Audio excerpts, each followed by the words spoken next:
اکثر لوگ سوال کرتے ہیں اگر یسوع خدا ہیں تو انہوں نے صلیب پر کیوں کہا اے میرے خدا تو نے مجھے کیوں چھوڑ دیا؟ کیا خدا نے خدا کو چھوڑ دیا یا اس کے پیچھے کوئی گہرا روحانی مطلب ہے جس کو ہم اکثر سمجھ نہیں پاتے؟ آج ہم اس آیت کو مسیحی الہیات اور کلام مقدس کی روشنی میں دیکھیں گے۔ متی 27 باب کی 40 آیت، ایلی ایلی لما شبقتنی، یعنی اے میرے خدا تو نے مجھے کیوں چھوڑ دیا؟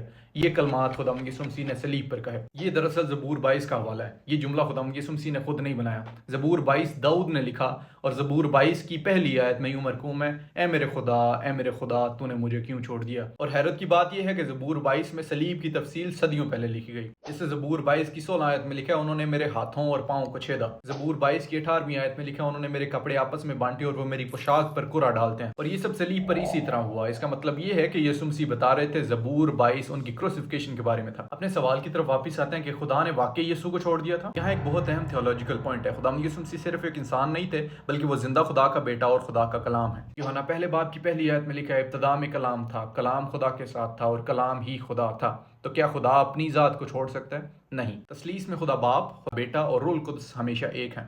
دوسرا کرنتھیوں 5ویں باب کی 21 آیت میں یوں مرقوم ہے جو گناہ سے واقف نہ تھا خدا نے اسے ہمارے لیے گناہ بنایا۔ اور حبقوق پہلے باب کی 13ویں آیت میں یوں مرقوم ہے کہ خدا کی آنکھ بدی کو دیکھ نہیں سکتی۔ اور یسوع مسیح اس وقت صلیب پر تمام جہان کے گناہوں کو اٹھائے ہوئے تھے۔ یسوع نے اس وقت وہ روحانی جدائی محسوس کی جو گناہ انسان اور خدا کے درمیان میں ڈالتا ہے۔ مسیحی ایمان اور عقیدہ ہے کہ خدا یسوع مسیح کامل انسان اور کامل خدا تھے۔ He was fully man and fully God۔ جب یسوع صلیب پر تھے تو وہ حقیقی انسانی تکلیف سے گزر رہے تھے، اسی لیے ان کو پیاس لگی، اسی لیے ان کو درد ہوا اور تمام احساس ہوتا رہا۔ جب یسوع نے کہا اے میرے خدا تو نے مجھے کیوں چھوڑ دیا، تو وہ زبور 22 کی نبوت کو پورا کر رہے تھے۔